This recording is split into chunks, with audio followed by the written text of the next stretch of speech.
안녕하세요. 예, 반갑습니다. 저녁은 맛있게 드셨습니까?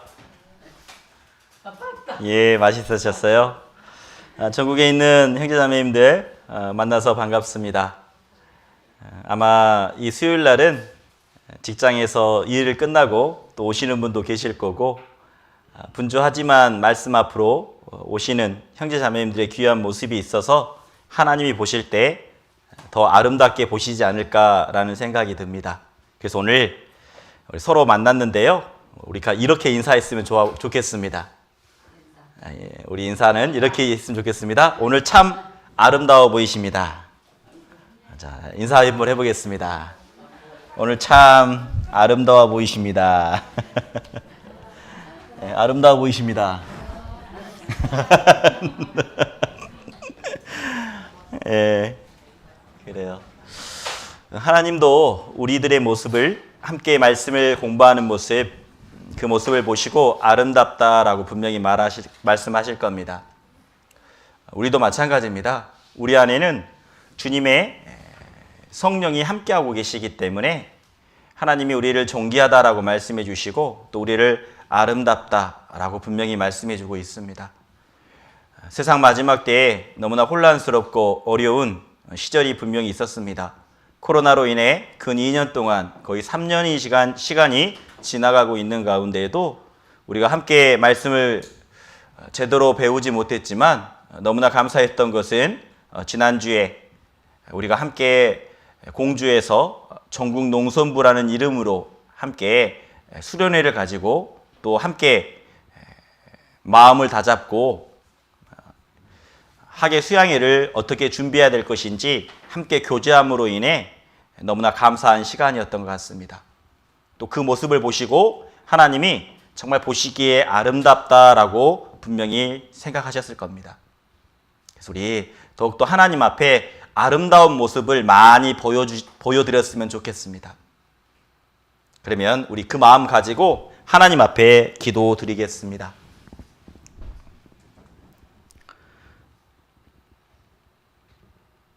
은혜로우시고 자비하시며 노하기를 더디하시는 하나님 아버지 감사합니다. 저희들 주님의 말씀으로 예수님의 보혈로 제사해 주시고 의롭다 여겨주시고 하나님의 친자녀 삼아주심에 너무나 감사합니다. 세상 마지막 때 저희들 교회 가운데 두시고 교회 안에서 하나님의 말씀을 배움으로 하나님께 기쁨이 되는 것이 무엇인지, 하나님께 영광이 되는 것이 무엇인지 말씀을 통해서 하나씩 하나씩 가르쳐 주시고 우리 마음속에 새겨주신 것 너무나 감사합니다. 오늘 수요일 날 늦은 시간 함께 말씀을 배우고자 함께 모이었습니다. 하나님, 저희들의 선한 모습을 보시고 우리 마음속에 하나님의 은혜로 하나님의 사랑으로 채워주시고 우리 마음 가운데 결단할 수 있는 시간 될 수 있도록 하나님, 우리의 생각과 우리의 마음을 붙잡아 주시길 하나님께 기도합니다. 하나님, 기도하는 것은 저희들 전국 농선부 전도 집회가 계획되어 있습니다. 말씀을 전하시는 이종국 목사님에게 지혜와 능력, 또 담대한 마음도 허락해 주셔서 온전히 말씀 전하실 때 보는 이로 하여금 그 말씀이 믿어지고 또 구원받을 수 있도록 도와주시고 또 구원을 확증하는 귀한 시간 될 수 있도록 하나님 도와주시길 원합니다. 저희들 시작하는 시간입니다. 마지막 끝까지 오로지라는 마음으로 우리의 마음과 생각이 하나님께 고정될 수 있도록 도와주시고 그리고 오직 홀로 하나님 영광 받으시길 원합니다. 우리를 죄악 가운데서 구원해 주신 예수님의 이름으로 기도드렸습니다. 아멘. 자, 안녕하세요. 자, 오늘은 너는 행복자로다 라는 주제를 가지고 함께 말씀을 배워보고자 합니다. 신명기 33장 29절입니다. 신명기 하나님 말씀 신명기 33장 29절 찾아보도록 하겠습니다. 말씀을 구절을 찾아 놓았습니다. 제가 읽어보겠습니다. 이스라엘이여 너는 행복자로다. 여호와의 구원을 너같이 얻은 백성이 누구뇨? 그는 너를 돕는 방패시요 너의 영광의 칼이시로다. 내 대적이 내게 복종하리니 내가 그들의 높은 곳을 밟으리로다. 오늘 함께 나눌 말씀의 주제는 너는 행복자로다 라고 말하고 있습니다. 하나님은 이스라엘 민족을 선택하셨습니다. 그리고 그 이스라엘 민족을 통해서 하나님의 역사를 보이시고 그리고 이스라엘 민족을 통해서 하나님이 계시다라는 것을 보여주고 있습니다. 그런데 그 이스라엘 민족에게 말하고 있습니다. 이스라엘이여 너는 행복자로다 라고 말합니다. 왜 행복자일까요? 하나님의 손에 붙잡혀 있는 사람이라는 겁니다. 하나님의 손에 붙잡혀 있는 민족이라는 겁니다. 그러면서 이렇게 말씀하고 있죠. 너를 돕는 방패다라고 말합니다. 도와준다라는 겁니다. 그리고 너의 영광의 칼이다라고 말씀하고 있습니다. 전쟁할 때 필요한 것은 무기라는 거죠. 다시 말하면 하나님이 대신 싸워주시겠다라는 겁니다. 전쟁은 여호와께 속한 것인즉이라고 말하고 있습니다. 하나님이 그 전쟁까지도 대신 싸워주시고 승리하겠다라고 말씀하고 있습니다. 분명히 말씀하고 있죠. 내가 그들의 높은 곳을 밟으리다. 밟는다라는 것은 진멸하다, 멸망시켜버리겠다라는 겁니다. 그래서 우리에게 말씀해주고 있어요. 그 이스라엘 백성들에게 말씀하고 있습니다. 너는 행복자로다. 그 어려운 것도 걱정하지 말라는 거죠. 적들이 쳐들어오더라도 염려하지 말라는 겁니다. 하나님이 도와주시겠고 하나님이 대신 싸워주시겠다라고 말하고 있습니다. 마지막 때를 살고 있는 우리 그리스도에게도 마찬가지입니다. 우리는 하루하루 살아가면서 늘 영적 전쟁을 치르고 있습니다.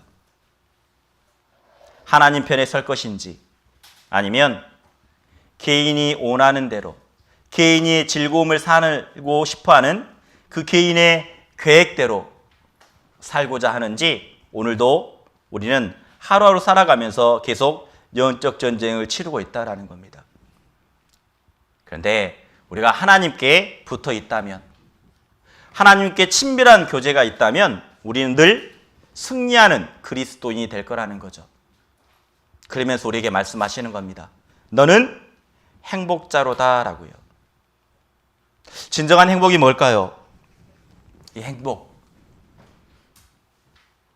이 행복의 기준이요, 구원받기 전과 구원받은 이후의 행복의 기준이 달라진 것 같습니다. 구원받기 전에는 행복이라는 것이 돈을 많이 버는 것, 성공하는 것, 인생 가운데 그게 행복이라고 생각하는 사람들이 너무나 많았다라는 겁니다. 근데 구원받은 이후에 행복의 기준이 바뀌었습니다. 아마 구원받은 모든 그리스도인은 행복에 대한 그 단어를 생각할 때 기준이 바뀐 사람들일 겁니다. 행복이라는 단어의 사전적인 의미를 찾아봤습니다. 이 사전을 찾아보니까 이렇게 돼 있더라고요. 행자가 다행할 행자입니다. 복자가 복복자예요. 세상 사람들이 말하는 그 사전의 의미를 찾아보니까 행복이라는 것은 열심히 노력해서 얻는 것이 아니라 다행히 얻은 복이라고 말하고 있는 겁니다. 다행히 얻은 복. 내가 수고한 게 아니라는 겁니다. 내가 노력한 게 아니라는 겁니다. 그게 행복이라고 말하고 있어요. 자, 그렇다면 우리가 수고했다면, 우리가 노력했다면, 그걸로 인해서 얻을 수 있는 거라면 모든 사람들은요 다 행복해야 돼요. 지금도 여전히 행복을 위해서 열심히 살아가지 않습니까? 행복을 위해서 열심히 노력하고 있지 않습니까? 오늘도 회사에서 어떻습니까? 열심히 노력했잖아요. 열심히 수고했지 않습니까? 그렇다면 세상 모든 사람들은 다 행복해야 돼요. 한번 여쭤보죠. 행복하십니까? 아니, 고개를 흔드신 분이 많아요. 아니, 안 행복해. 왜 행복하지 않을까요?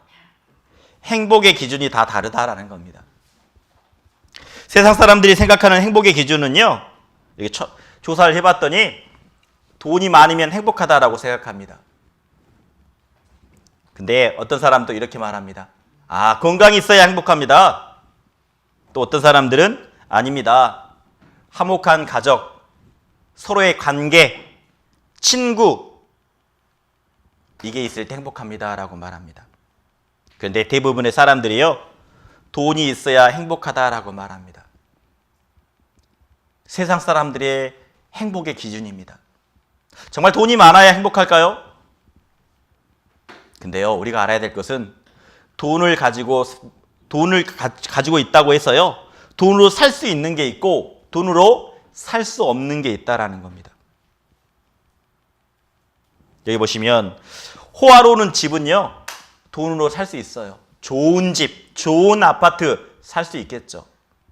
하지만 행복한 가정은 살 수가 없는 겁니다.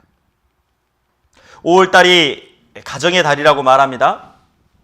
5월달에 어린이날도 있고 어버이날도 있고 스승의 날도 있고 날들이 참 많죠. 기념해야 될 날이 참 많습니다. 정말 행복하십니까? 행복의 기준이 뭘까요? 돈은 절대 행복을 가져다 주지 않습니다. 우리가 좋은 침대는 살 수 있습니다. 그런데요, 달콤한 잠은 살 수가 없는 겁니다. 우리가 맛있는 음식은 돈으로 살 수 있습니다. 하지만 식욕은 어떻습니까? 돈으로 살 수가 없다라는 거예요. 입맛은 살 수가 없는 겁니다. 아무리 맛있는 음식이 있더라도 몸이 아프면 어때요? 식욕이 떨어지잖아요. 그런데 그렇지 않는 분도 있더라고요. 몸이 아프더라도 맛있게 드시는 분이 있어요. 네. 우리가 돈으로요, 살 수 있는 게 있고 살 수 없는 게 있다라는 겁니다. 살 수 없어요. 돈은 절대 행복의 기준이 되지 못합니다. 세상 많은 사람들은요, 복에 대해서 많이 생각했습니다. 진정한 복이 뭘까? 그래서 세상 사람들이 생각하는 오복이라는 게 있습니다. 오복. 5가지 복이라는 거예요. 첫 번째 복은요, 장수하는 것, 오래오래 사는 것이 복이라고 생각합니다. 여러분도 그렇게 생각하세요? 오래오래 사는 것. 오래오래 사는 거 복이죠. 성경에서도 말합니다. 제가 오래 사는 법을 가르쳐 드릴게요. 성경에서 말씀하시는 오래 장수할 수 있는 것, 부모를 공경하라. 부모를 공경하면요, 성경에서는 약속해 주셨습니다. 네가 장수할 거라고. 우리 어버이날이 지났죠? 아마 여기 계신 분들 중에, 이 말씀을 보시는 분 중에 이제 부모님이 안 계신 분도 있을 겁니다. 먼저 돌아가시는 분들, 마음에 후회가 되시는 분도 있을 거예요. 내가 정말 잘해드릴 걸. 우리가요, 정말 장수하기 위해서는 성경에서 말하고 있어요. 부모에게 잘하라고. 세상 사람들도 오래 사는 것이 복이라고 생각합니다. 또 부유하게 사는 것을 복이라고 생각합니다. 건강하게 사는 것을 복이라고 생각하죠. 그리고 고통 없이 죽음을 맞이하는 것을 또 복이라고 생각합니다. 저희 어머님이 그래요. 저희 어머님이 구원받으셨는데 저한테 이런 말씀 자주 하십니다. 나 자고 있을 때 하나님 만났으면 좋겠다. 고통받지 않고 자고 있을 때 하나님 만났으면 좋겠다라고 말합니다. 그런데 세상 사람들도 그런가 봐요. 고통 없이 죽었으면 좋겠다. 이게 세상 사람들이 생각하는 복이라는 겁니다. 그리고 못 사는 사람들에게 봉사하고 희생하는 것, 이것을 복이라고 생각해요. 이게 오복입니다. 오복. 그래서 얼마나 세상 사람들이 이 복을 받고 싶어 하면 이런 간장이 있어요. 오복간장. 예, 오복간장. 예, 오복간장. 얼마나 복을 받고 싶으면 간장에다가 이 오복간장. 예, 아시죠? 이 오복간장. 집에서 쓰시는 분 있습니까? 있을 수도 있어요. 사람들은 그렇게요, 복받기를 좋아합니다. 특별히 한국 사람은 복받기를 좋아하죠. 자, 그렇다면 성경에서 말씀하시는 복은 뭘까요? 성경에서 말씀하시는 복, 그 복의 기준. 자, 성경에 복이라는 단어가 제일 처음 나오는 성경이 있습니다. 자, 성경 퀴즈입니다. 어느 성경일까요? 복이라는 단어가 제일 처음 나오는 곳, 어느 성경일까요?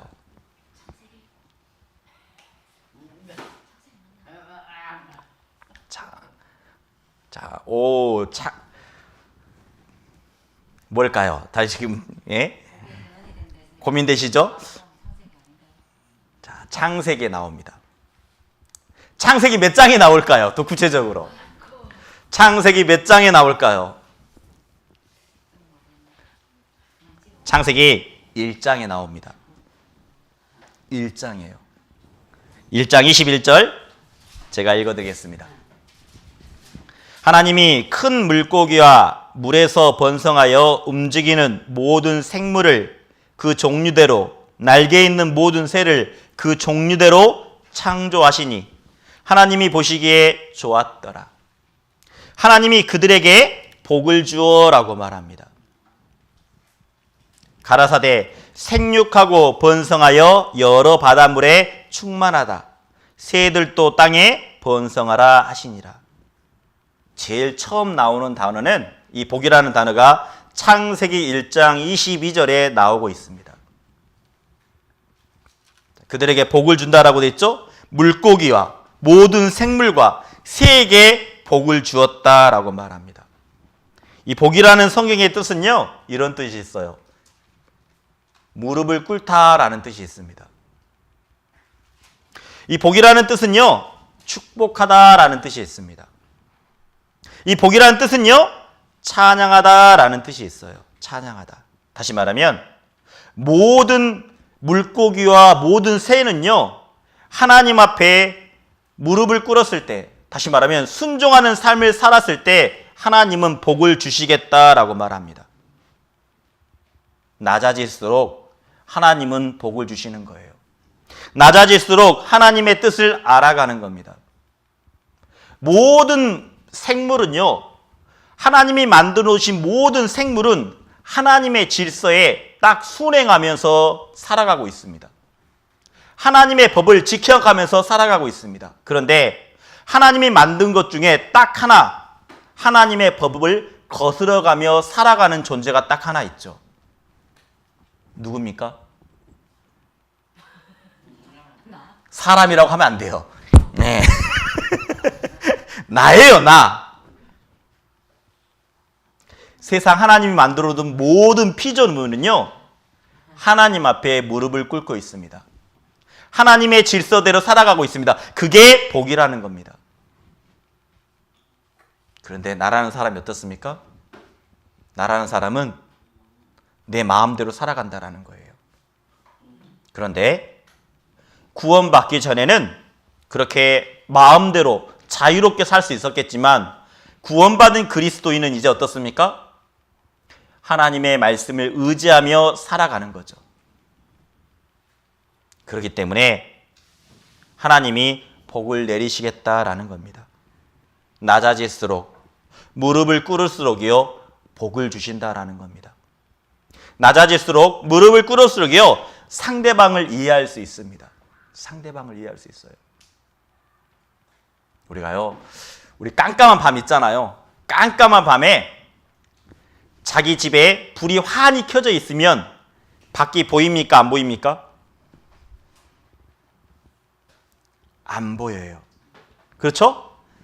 그런데 만약 그 자기 집 안에 불을 끄는 순간 서서히 밖이 보이기 시작합니다. 경험해 보셨죠?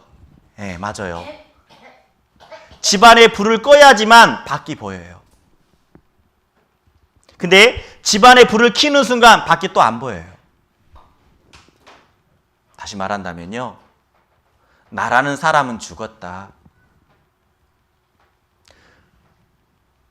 내가 하나님 말씀 앞에, 그 십자가 앞에 나는 죽은 사람이다 라고 생각한다면요, 다른 사람들의 정말 모습들이 보이는 거죠. 내가 하나님 말씀 앞에 내 안에 불이 밝혀지면요, 다를 게 안 보여요. 내 모습 가운데 늘 자기 자신을 살피려고 한다면 어때요? 나만 보이는 겁니다. 낮아지는 삶은요. 근데 내가 내 안에 불이 꺼져버리면 밖이 보이는 거죠. 내가 철저하게 낮아지려고 한다면 내 마음 가운데 불을 환히 밝히면요, 나밖에 안 보여요. 다른 사람의 그런 잘못된 모습들이 보이지 않는다라는 겁니다. 근데 내가 내 안에 있는 불이 꺼져버리는 순간 다른 사람들의 잘못했던 것들, 실수했던 것들이 다 보이기 시작한다라는 겁니다. 그래서 우리가요, 성경에서는 이 복의 기준을 다윗이 말하고 있습니다. 다윗은요, 복의 기준을 이렇게 말하고 있어요. 허물의 사함을 얻고 그 죄를 가리움을 받는 자는 복이 있도다. 마음에 간사가 없고 여호와께 정죄를 당치 않는 자는 복이 있도다. 자, 이렇게 말하고 있죠. 허물의 삶, 죄 용서를 받는 사람은 복이 있답니다. 그리고 죄를 가리움을 받는 자는 복이 있대요. 우리 마음속에는 심히 거짓된 마음, 심히 부패한 마음이 있었습니다. 그런데 예수님의 보혈로 어때요? 우리 마음속에 있는 죄를 다 가려주셨다라는 겁니다. 그리고 마음에 간사가 없고 여호와께 정죄를 당치 않는 자, 다시 말하면 심판을 받지 않는 사람들, 그 사람이 복이 있다라고 말씀하고 있습니다. 다윗은 어떤 사람이에요? 하나님의 마음에 합한 자라고 말합니다. 이 합한의 뜻은 하나님의 말씀을 따라가는, 하나님의 말씀을 쫓아가는 사람이라는 겁니다. 다윗은 비록 간음죄와 살인죄를 지었지만 하나님이 보실 때 내 마음에 합한 자라고 말하고 있습니다. 그가 하나님을 통해서 복이 무엇인지 분명하게 깨달았다라는 겁니다. 그는 말합니다. 죄 용서를 받는 것, 심판을 받지 않는 것, 그것이 복이라고 말하고 있습니다. 신약에서도요, 동일하게 이 시편 32편을 통해서 말하고 있습니다. 여기 이것은 수화로 한번 해보겠습니다. 로마서 4장 7절 말씀입니다. 그 불법의 사하심을 받고 그 죄를 가리우심을 받는 자는 복이 있고, 8절 읽겠습니다. 주께서 그 죄를 인정치 아니할 사람은 복이 있도다 함과 같으니라. 성경에서 말씀하시는 복은 죄 용서받은 사람, 심판을 받지 않는 사람, 그 사람이 가장 행복한 사람이라고 성경에서는 말씀하고 있습니다. 자, 그렇다면 우리는 어떤 사람들이죠? 죄 용서받은 사람들입니다. 하나님의 자녀입니다. 내가 예수님의 피로 구원을 받았다면, 영원한 속죄에 대해서 내가 믿음을 가지고 있다면 하나님이 보실 때 가장 행복한 자라고 우리에게 말씀해 주고 있습니다. 우리는 구원받기 전에는 어떻습니까? 돈이 많아야지, 오래 살아야지, 건강해야지, 그게 복이라고 생각했습니다. 그런데 구원받은 사람은 복의 기준마저 바뀌는다라는 거죠. 가치관이 바뀌는 겁니다. 생각이 바뀌는 겁니다. 진정한 하나님이 보실 때 진정한 복은요, 구원받은 사람이 진정한 행복자라는 겁니다. 그래서 성경에서 말씀하고 있어요. 너는 행복한 자로다. 자, 우리 한번 수화를 한번 해보죠. 나는 행복한 사람이다. 맞아요. 나는 행복한 사람이에요. 왜? 예수님의 피로 구원을 받았기 때문에, 죄 용서를 받았기 때문에 행복한 사람이라는 겁니다. 그래서요, 다윗은요, 시편 가운데 복 받은 사람은 하나님이 책임져 주신다라고 성경에서 말하고 있습니다. 구원받은 사람은요, 그 십자가 아래에서 예수님의 보혈, 예수님의 사랑을 맛본 사람들은 하나님이 직접 이끌어 가신다, 앞에서 일하시는 하나님을 경험할 수 있다라는 겁니다. 다윗은 그래서 고백합니다. 하나님이 책임져 주신다라고 고백하고 있어요. 시편 37편 25절에 보면 제가 읽겠습니다. 내가 어려서부터 늙기까지 의인이 버림을 당하거나 그 자손이 걸식함을 보지 못하였도다라고 말합니다. 이것은 다윗이 신앙의 경험을 통해서 나이가 많이 되었을 때, 늙었을 때 그는 많은 것을 보고 이제는 하나님 앞에 이렇게 한글 한글 써 내려가고 있는 겁니다. 내가 어려서부터 늙기까지 의인이, 다시 말하면 하나님의 사람이 버림을 당하거나 그 자손이 걸식함을 보지 못하였다라고 말합니다. 하나님이 책임져 주신다라는 거죠. 하나님이 분명히 구원받은 그리스도인은요, 절대 내버려 두지 않습니다. 천성에 갈 때까지 끝까지 붙잡으시고 끝까지 인도하시는 분이 하나님이시라는 거죠. 너는 내 아들이다.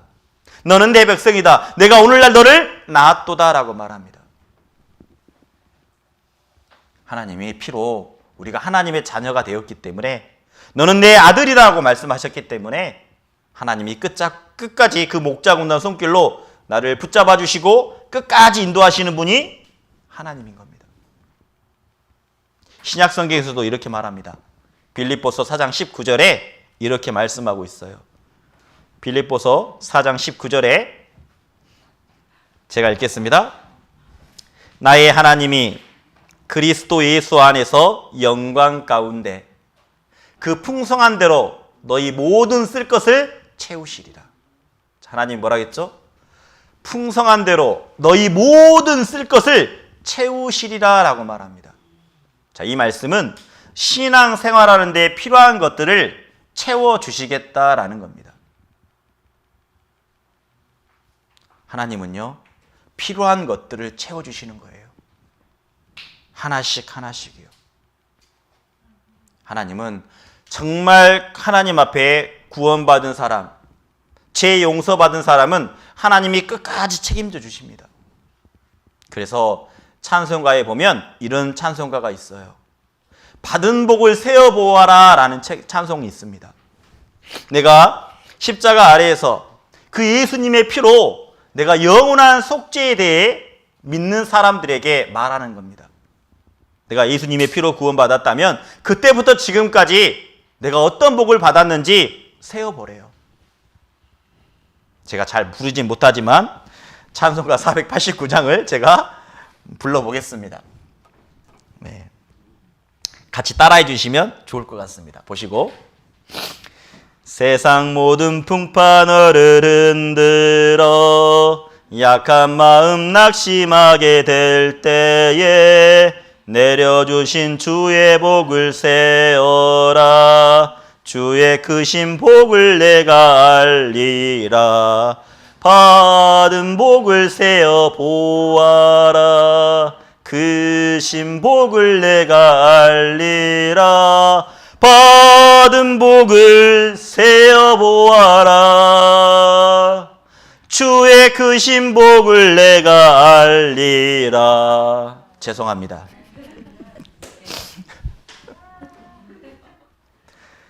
받은 복을 세어 보아라 라고 말합니다. 네, 제가 건청인에게만 죄송해요. 건청인에게 죄송합니다. 자, 여기 보시면 세상 모든 풍파가 있다라는 겁니다. 어려움이 있다라는 거죠. 우리를 흔들게 한다라는 겁니다. 때로는 내 약한 믿음 때문에 하나님을 의심했던, 정말 하나님이 계시는 걸까? 의심했던 우리들의 모습들이 있다라는 겁니다.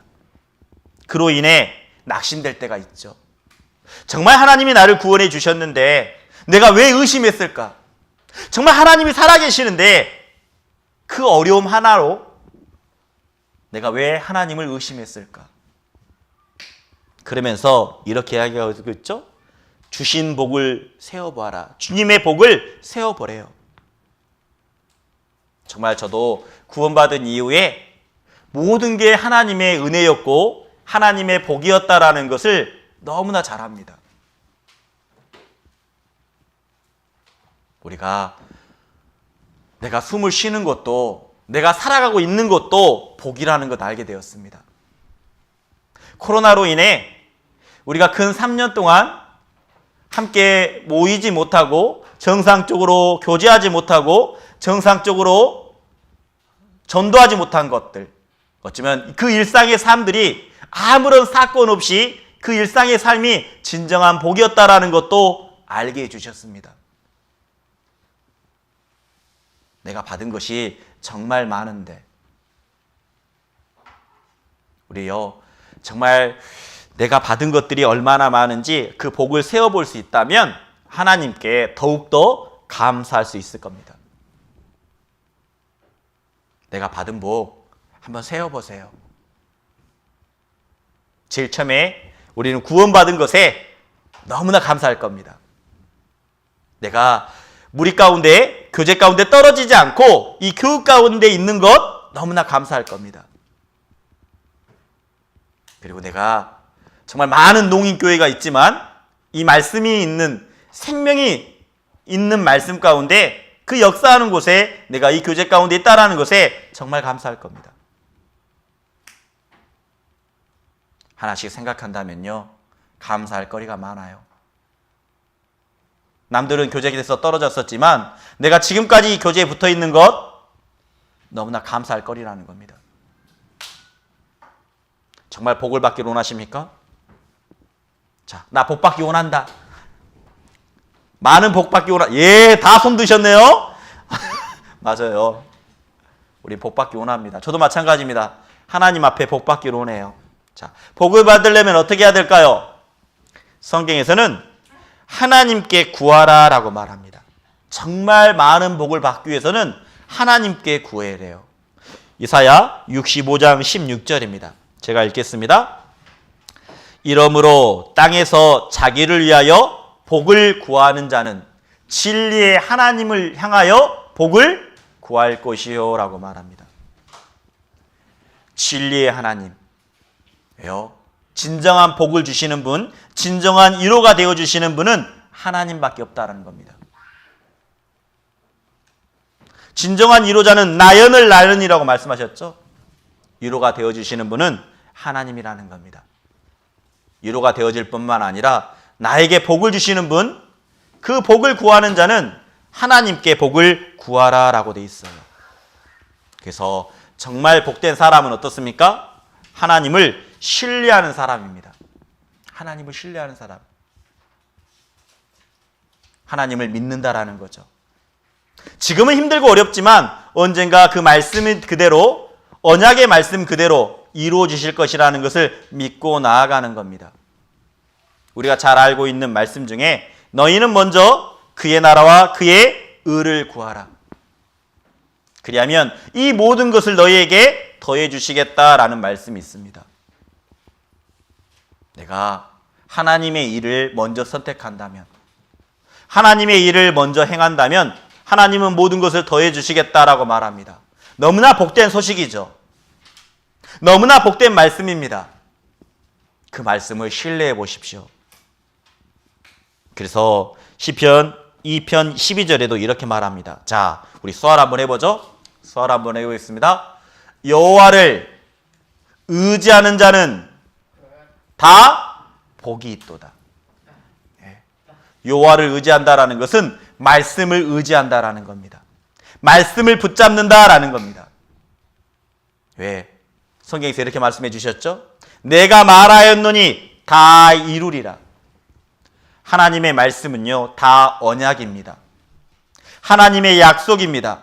하나님이 말씀하셨다면 언젠가 시간이 흘러서 분명히 이루시겠다라는 거죠. 하나님은 이루어 가십니다.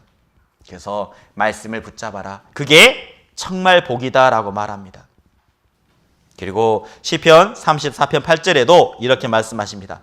너희는 여호와의 선하심을 맛보아 알지어다. 하나님이 얼마나 좋으신 분인지 맛보아 알지어다라고 말합니다. 다시 말하면 신앙생활 가운데, 경험 가운데 알아가는 신앙이 필요하다라고 말하고 있어요. 신앙생활하면서 정말 하나님이 좋으신 분이구나, 정말 하나님이 나에게 복을 내려주시는 분이구나. 신앙의 딱 맛을 보면 어때요? 맛을 본 사람은 더 하나님을 붙잡는 겁니다. 고기도요, 잘 먹은 사람이 잘 먹어요. 우리 수련회 때, 와, 고기 정말 잘 드시더라고요. 야, 그 많은 고기 그냥 쑥딱, 야. 다음에 또 해주시려나? 기대가 돼요. 다음에 또 그런 기회가 있겠죠? 네. 각 지교회마다 정말 우리가 함께 모여서 그런 기쁨과 감사함을 딱 느끼면 어떻습니까? 또 그런 기쁨과 감사함을 누리기를 원한다라는 겁니다. 하나님의 은혜를 맛본 사람은요, 더 큰 은혜를, 더 큰 복을 원한다라는 겁니다. 그래서 그 복을 받기 위해서는 성경에서 말하고 있어요. 하나님께 피해야 된다. 하나님께 달려가야 된다. 어려운 일이 있을 때마다. 힘든 일이 있을 때마다. 그때마다 하나님께 피하는 것이 진정한 복이다라고 말하고 있어요. 정말 복된 사람은요, 하나님의 말씀을 따라가는 사람들입니다.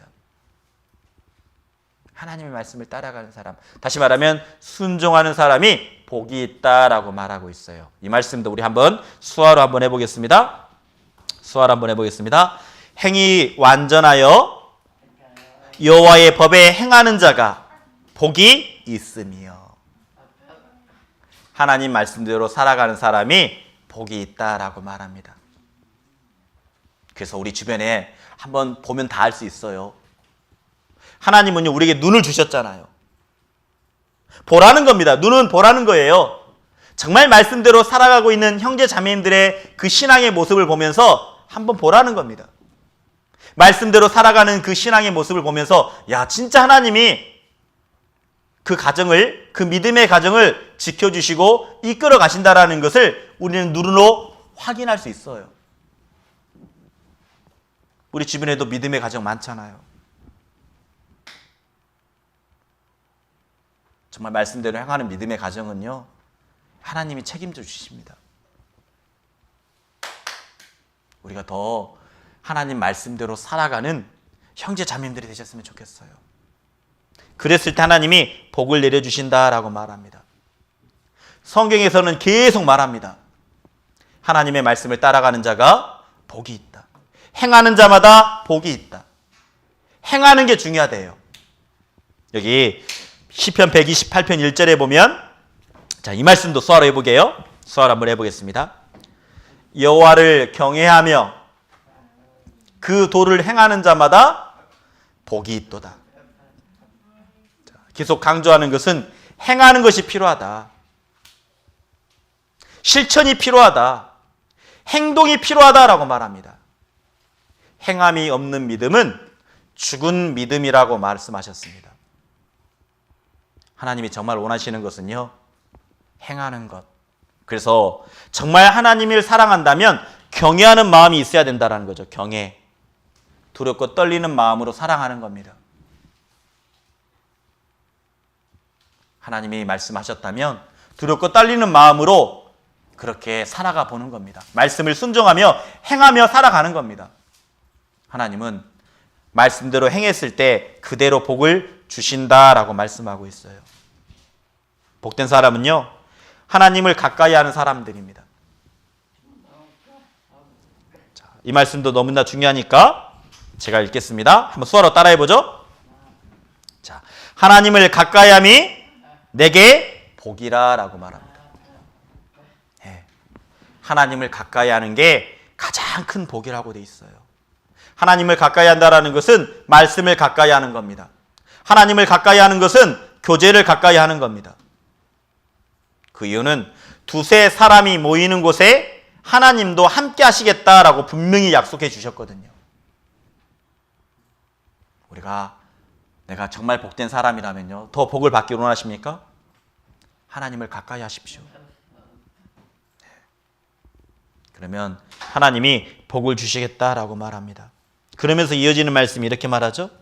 내가 주의 여호와를 나의 피난처로 삼아라고 말합니다.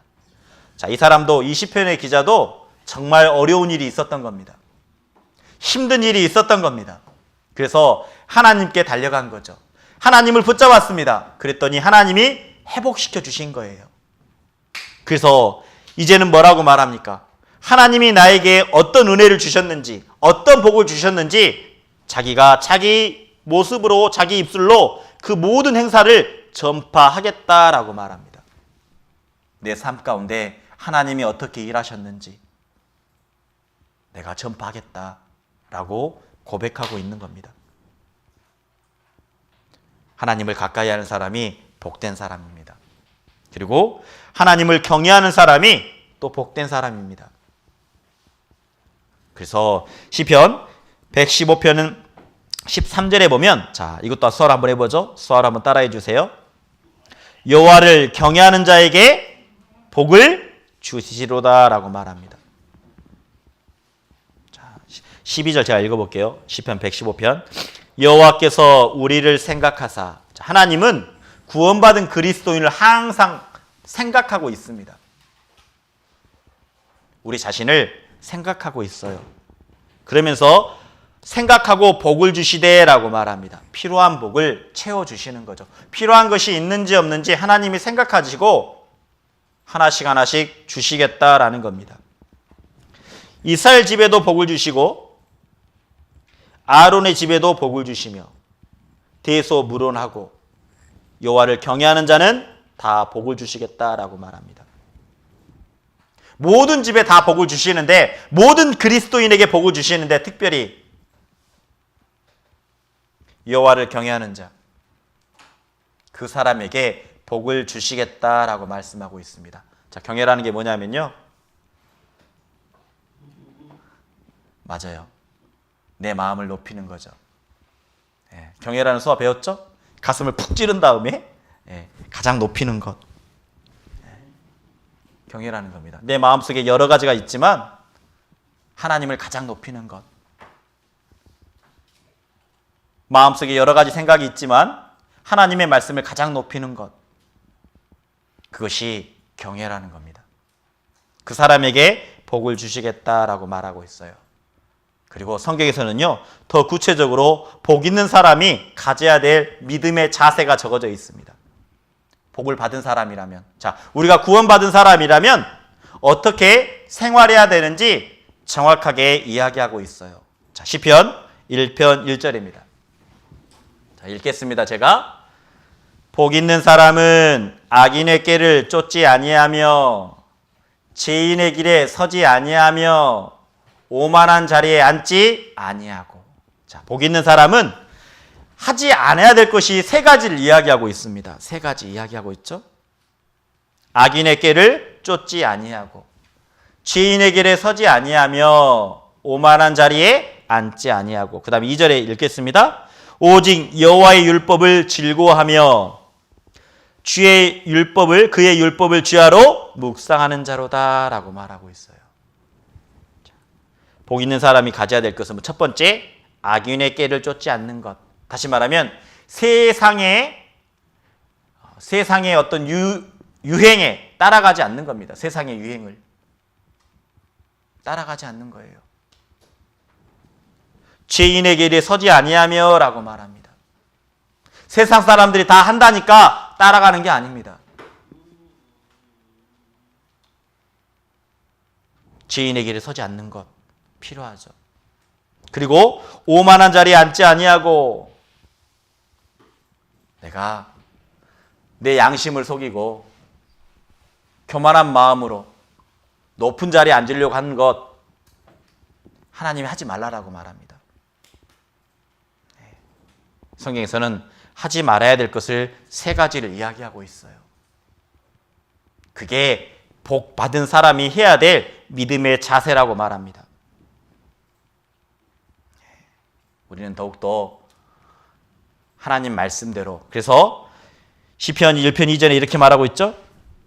그리스도인이 해야 될 것은 여호와의 율법을 즐거워하며 하나님의 말씀을 즐거워하는 것, 그리고 주야로 아침 저녁으로 하나님의 말씀을 생각해 보는 것이 필요하다라고 말합니다. 그랬을 때 우리가 내 마음을 지킬 수 있는 겁니다. 악인의 꾀도 죄인의 길에도 오만한 자리에도 서지 아니할 수 있는 거예요. 하나님의 말씀을 즐거워하고 주야로 하나님의 말씀을 묵상했을 때 내 마음을 지킬 수 있는 겁니다. 그리고 복받은 사람은요, 우리가 알아야 될 게 하나 있어요. 우리 복받은 사람은요, 구원받은 그리스도인은 심기운 나무라는 걸 알아야 됩니다. 심기운 나무. 여기 보면 저는 이라고 말하죠. 시냇가에 심은 나무가 라고 말합니다. 옮겨졌다라는 거예요. 우리는 원래 세상 가운데 살았던 사람입니다. 우리는 본질상 진노의 사람이었습니다. 죽으면 심판받고 영원히 지옥 가야 될 사람이었습니다. 세상에서 살아갔던 사람들이라는 거죠. 근데 하나님이 옮겨주셨어요.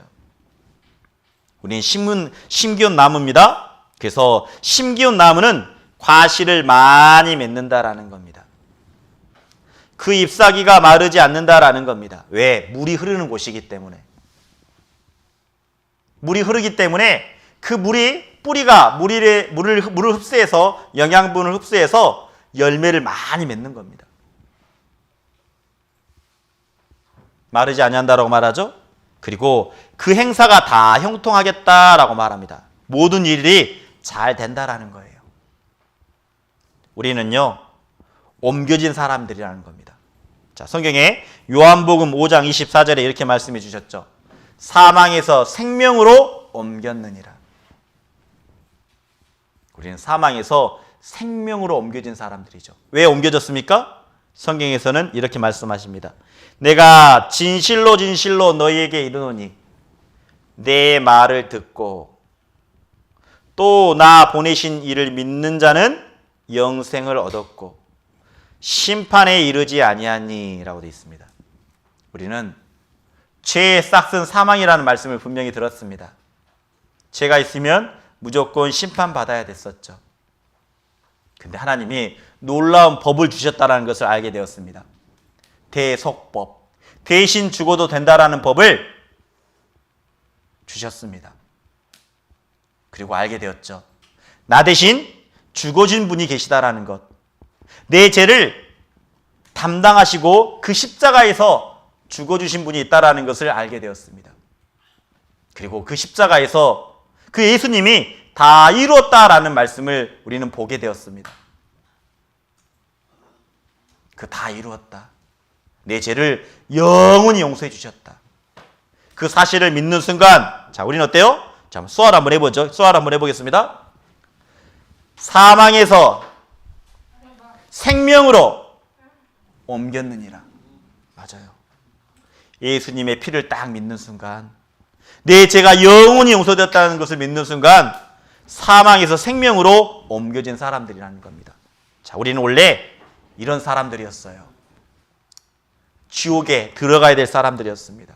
심판받고. 그런데 우리는 알게 되었죠. 여호와께서 우리 무리의 죄악을 그에게 담당시키셨다라는 그 말씀을 듣고, 맞아, 예수님이 내 죄를 다 가져가셨지. 그로 인해 내 죄가 다 용서되었다라는 것을 알았을 때 어때요? 우리는 이제 이 사망에서, 지옥에서 천국으로 옮겨진 사람들이라는 겁니다. 사망에서 생명으로 옮겨졌었고 지옥에서 천국으로 옮겨진 사람들이에요. 그래서 복받은 사람들이라는 겁니다. 우리는 심겨졌어요. 이제 심겨졌다면 우리는 잘 자라야 된다라는 겁니다. 그래서 복받은 사람은요, 심기운 나무라고 돼 있어요. 심기운 나무. 자, 제가 예레미야 17장 17절 읽겠습니다. 그러나 무릇 여호와를 의지하며 여호와를 의뢰하는 그 사람은 복을 받을 것이라. 자, 여기 또 동일하게 말하고 있죠. 여호와를 의뢰하는 자는 복을 받는다라고 말합니다. 그러면서 예레미야 17장 8절에 이렇게 말씀하고 있죠. 그는 물가에 심기운 나무가, 자, 심겼다라고 말하죠. 원래는 어디에 있었던 나무입니까? 세상 가운데 있었던 나무입니다. 근데 그 나무를 뽑아서 어때요? 물가에 심겼다라는 거죠. 물이라는 것은 말씀입니다. 말씀이 있는 곳에 심겨진 나무라는 거예요. 그리고 그 강변을 뻗치고 더위가 올지라도 두려워하지 하며 그 입이 청청하며 라고 말합니다. 더위가 있지만 그 입이 마르지 않는다라고 말합니다. 푸르름을 유지할 수 있다라는 겁니다. 그리고 결실이 많이 맺힌다라고 말하죠. 자, 우리는 원래 이런 사람들이었어요. 세상에 있던 사람들이었습니다. 돈에, 명예에, 권력에, 그런 세상에 뿌리를 두었던 사람들이라는 거죠. 그런데 어떻습니까? 우리를, 이 나무를 뽑아다가 어디다 놓은 거죠? 맞아요. 물가에 심기운, 정말 교회 가운데 하나님이 다 심겨주셨다라는 겁니다. 우리는 복받은 사람들이에요. 자, 교회 가운데 강변에 뻗치고라고 되어 있죠. 뿌리가 분명히 가뭄이 있다라는 겁니다. 어려운 시기가 있다라는 거예요. 가뭄이 있기 때문에 우리는 뿌리를 깊고 넓게 뻗쳐야 된다라는 겁니다. 깊게, 뿌리를 깊게 내린다라는 것은 말씀을 묵상하는 겁니다. 말씀에 순종하는 겁니다. 그게 뿌리를 깊게 내리는 거예요. 그리고 뿌리는 깊게 내려서는 안 됩니다. 뿌리는 넓게 또 내려야 돼요. 넓게 뻗쳐야 됩니다. 넓게 뻗친다라는 것은 교제를 다양하게 한다라는 거죠. 내가 마음에 맞는 사람만 교제해서는 안 됩니다. 정말 우리가 복받은 사람이라면요, 교제를 다양하게, 내 스타일에 맞지 않더라도 다양하게 하는 게 필요하다는 겁니다. 내가 한 사람만, 특정적인 사람만 교제하다간요, 언젠가 그 사람을 통해서 넘어질 수가 있어요. 신앙이 흔들릴 수가 있다는 겁니다. 근데 뿌리를 옆에 계속 뻗치면요, 바람이 불더라도 절대 넘어가지 않습니다. 우리 교제의 모습이 어떻습니까? 말씀의 뿌리는 깊게 내려야 돼요. 교제는요, 다양하게 해야 됩니다. 그래야 신앙생활이 단단하게, 굳건하게 잘 할 수 있는 겁니다. 근데 우리 농인분들은, 우리 형제자매님들이 교제를 다양하게 하지 않으세요. 자기에 맞는, 자기 스타일에 맞는 그런 분들만 교제하는 모습이 많이 있습니다. 끼리끼리. 그러면요, 언젠가 분명히 넘어져요. 바람이 불면 이 나무가 넘어진다라는 겁니다. 쓰러진다라는 겁니다. 그래서 우리는 교제를 다양하게 하셔야 돼요. 그래서 우리가 심기운 나무라는 거 잊지 마십시오. 심기운 나무. 뿌리를 넓게, 깊게 뻗쳐야 된다는 거예요. 이스라엘에 가면요, 뿌리를 깊게, 넓게 뻗치는 나무가 있어요. 그 나무가 어떤 나무냐면 시띠나무라는 나무입니다. 시띠나무. 사막이라요, 물이 잘 없어요. 그런데 이 나무가요, 뿌리를 깊게 내리는 겁니다. 진짜 복받은 사람은요, 말씀을 따라가는 사람들이에요. 교제를 다양하게 하는 사람들이라는 겁니다. 이 시띠나무가요, 물이 있는 곳까지 뿌리를 깊게 뻗쳐요. 이 뿌리를 어디까지 내릴까요? 이 뿌리 몇 미터까지 내려갈까요? 이 뿌리가요. 네? 많이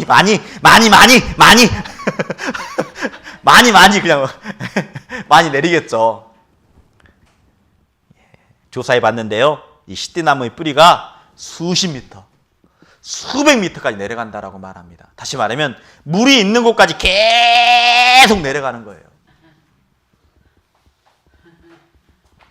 어쩌면 이것을 간절함이라고 생각합니다. 저는 간절함.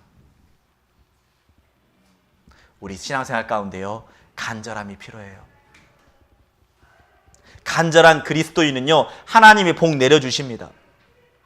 그래서 하나님이요, 이 시띠나무를 통해서, 이 시띠나무를 가지고 하나님이 뭘 하시느냐? 법궤를 만들어요. 이 시띠나무를 통해서.